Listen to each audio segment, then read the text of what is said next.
పాత సర్కారోళ్లను కాదని జనాలు షై పార్టీలను కుర్చీలో కూసోబెట్టిర్రు. ఇక పదవులకు ఎక్కింది మొదలు ఇదివరకు దాకా జనాలను మంచినే ఆసుకుంటుంది మలి సర్కారు.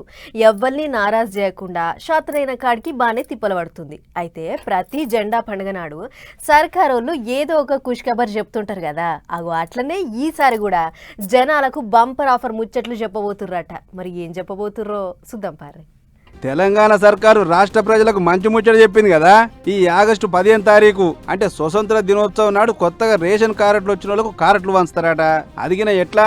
క్యూఆర్ కోడ్ ఇంకా కొత్త ఇకమతులతో వచ్చిన కాంపాక్ట్ స్మార్ట్ రేషన్ కార్డు ఇవ్వబోతుర్రు. అట్లనే వెనుకబడ్డోళ్లకు అవసరమైన వాళ్ళకు మొత్తం కలిపి 2.5 లక్షల కొత్త పింఛన్లకు కూడా పచ్చజెండా ఊపుదామని తయారైతుంది. ముఖ్యంగా ఒంటరి మహిళలు, చేనేత కార్మికులు, గీత కార్మికులు ఇంకా దివ్యాంగులకు ఇగో వీళ్ళకిచ్చే పెన్షన్ల మీద గట్టి నజరేసిందట. ఈడికే ఒడవలే డిమాండ్ తీర్చాలే సర్కారు కల్పించుకోవాలి అని గిగ్గు వర్కర్లు బంద్కు పిలుపునిచ్చిన ముచ్చట ఎరుకున్నదే కదా. ఒక ముచ్చట మీద కూడా ఖుషి కవర్ చెప్పబోతుర్రు. గిగ్గు వర్కర్ల చట్టం అసెంబ్లీలో ఆమోదం పొందిందట. దాన్ని కూడా ఈ జెండా పండుగ నాడు అమలు చేయాలని చూస్తుంది సర్కారు.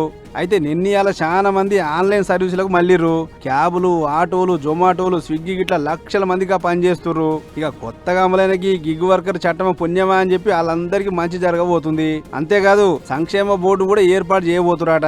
పనిల పని వాళ్ళకి ఇన్సూరెన్స్ కంపెనీలు పెట్టే షరతుల మీద కూడా గట్టి నిర్ణయం తీసుకోబోతుంది సర్కారు. ఏదేమైనా రేషన్ కార్డులు, పింఛన్లు, గిగ్గు వర్కర్ల చట్టం మొత్తానికి అన్ని రకాల వర్గాలకు గొప్ప ముచ్చట చెప్పబోతుంది సర్కారు అని అనుకుంటారు అందరూ.